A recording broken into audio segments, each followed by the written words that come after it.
The last Mazda 3 I reviewed was the 2012 model. It was revised in 2013. The 2015 model behind me has a revised interior and exterior. So will I be impressed? Let's find out. The first generation car was very nice looking. The second generation had more of a smiley face grille, and now here we see they've lightened the mood a bit.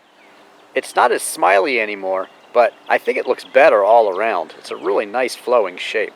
The first generation's hatch had a more V-like bowed shape in the back, second generation less so, and I think they've returned to a bit of that shape in the third generation here. But I think now it really does look good from every angle, and it's a great shape overall. It's not just the new look that's been refined, it's also the interior, with technology and also more comfort and better materials. I really like the power adjustable seats here, especially in the two-tone. It's a really nice shape, and they are extremely comfortable.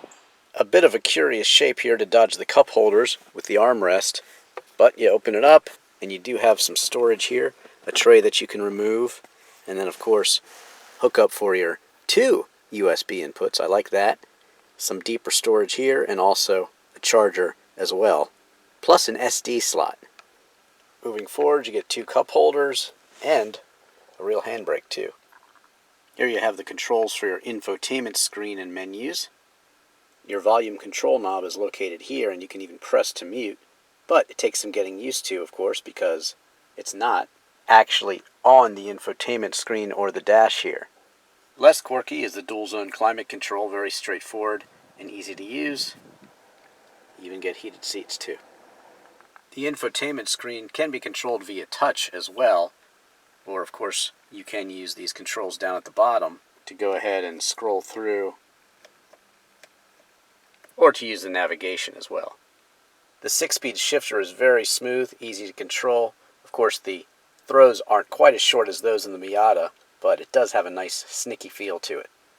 They've paid a lot of attention to the details here. Like I said, I like the two-tone. You even get some red stitching here, and definitely nicer materials, soft touch materials here across the dash.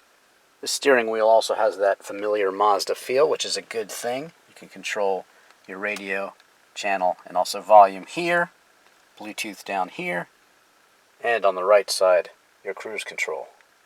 They went with one big gauge right in the middle that shows you digitally your speed, but of course you get a nice large tachometer. They've even added a heads-up display. Check this out. This plexiglass kind of piece comes up off of the top of the steering wheel, and then you can see your current speed there digitally. You can also program it to display other functions as well. Just to the right here you can see your gas gauge, also information about your trip, and also your cruise control as well. The left side is the odometer, plus it tells you what gear you're in, and it'll suggest that you shift up too, or down, depending on your current speed, to try to give you maximum fuel economy. To the left of the steering wheel you have controls for your adaptive front lighting system, blind spot monitoring, and also your traction control cancel, which I don't recommend ever pressing. On the door you have controls for your power windows and door locks, plus the outside mirrors. Here's a little storage cubby here that you can use for your phone if you like, and a little cup holder / storage bin down here. Overall, it's a nice, sporty, modern, and comfortable interior too.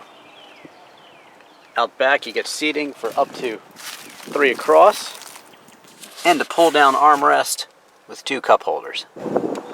Pop the hatch, and you can see that there's excellent storage space, even with the rear seats up. But of course you can fold the rear seats down for even more room. Powering the Mazda 3 is a Skyactiv 2.5-liter 4-cylinder, which produces 184 horsepower and 185 pound-feet of torque. It's mated to a 6-speed manual transmission. 0 to 60 takes 6.6 seconds, onto a 15.2-second quarter-mile time. Fuel economy is rated at 26 miles per gallon in the city and 35 on the highway. You can expect 29 miles per gallon overall.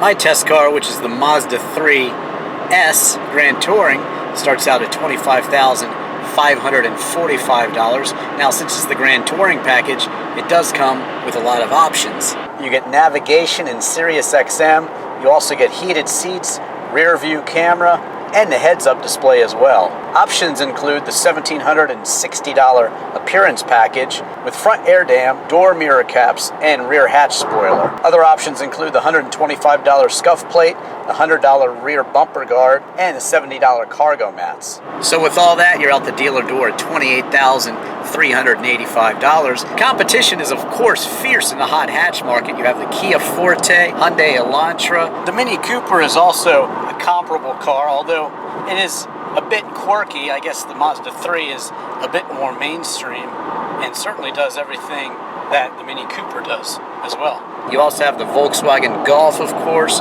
Ford Focus, Chevy Malibu. You can check out my video review of those elsewhere on YouTube. But really, the Mazda 3 does stand out. And it stands out because it really is quite fun to drive. I think the most comparable hatchback is Volkswagen Golf. That's also a very fun car to drive. But the Mazda, really here with the new Sky Active sort of philosophy, well, they're going the Lotus way. They're making the car lighter, and therefore they're making it handle better and get better fuel economy. 0 to 60 in 6.6 seconds, that's pretty darn good. And really, this car just loves to be driven hard.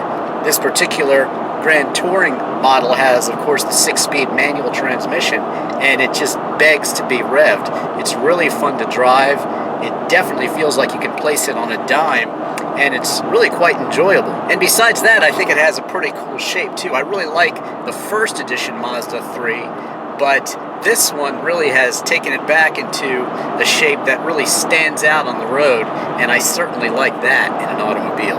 Now, in terms of my Drivin Ivan technology integration score, well, it's kind of a tough one. They do have a heads-up display, which I like. It keeps your eyes on the road, so that's a great technology, and it's, of course, easy to see because it's right in front of you. But the sort of aftermarket-looking infotainment screen and the controls are a bit quirky, but you can get used to them and you can learn them, and they do become very simple to use. But it does take a little bit of a learning curve since it's not like what you might be used to in other modern cars. But the steering wheel controls as well as the climate control systems are all very easy to use. So I'll go ahead and give it a 7.5 out of 10. This is what you long to see when driving the Mazda 3. You long to take the long way home because the 3 is just so responsive. Every Mazda has a bit of the Miata in it, and that's certainly true with Mazda 3 here. It's just very easy to place, very predictable handling. It's really a joy to drive. Nice bit of safety to have with your blind spot monitoring there. If someone's in your blind spot, it lights up. And of course, if you were to put your turn signal on, it'll beep at you and let you know that you shouldn't change lanes. The backup camera is a nice safety feature too. Checking out the night look here on the Mazda 3. It's nice. Used to be a lot more red in the Mazda 3 here, and they got rid of it. I like this look though, very good. The Mazda 3 definitely deserves praise for the driving position, and to me the seat is also very comfortable. It's a great environment to enjoy driving, and that really is what Mazda cars are all about. Zoom zoom. Like I always say, there is a bit of the Mazda Miata in every single Mazda, be it the 5, the 6, or the 3 here. It's definitely a driver's car, and that is a great thing. But at the same time, it's also luxurious and technically savvy. It's got a lot of room for up to 5 passengers and a lot of storage in back, especially when you fold the seats down. So the Mazda 3 is really a great all-around car. Zoom zoom. Thanks for watching. Don't forget to subscribe to me on YouTube. Don't forget to follow me on Twitter at Ivan Katz.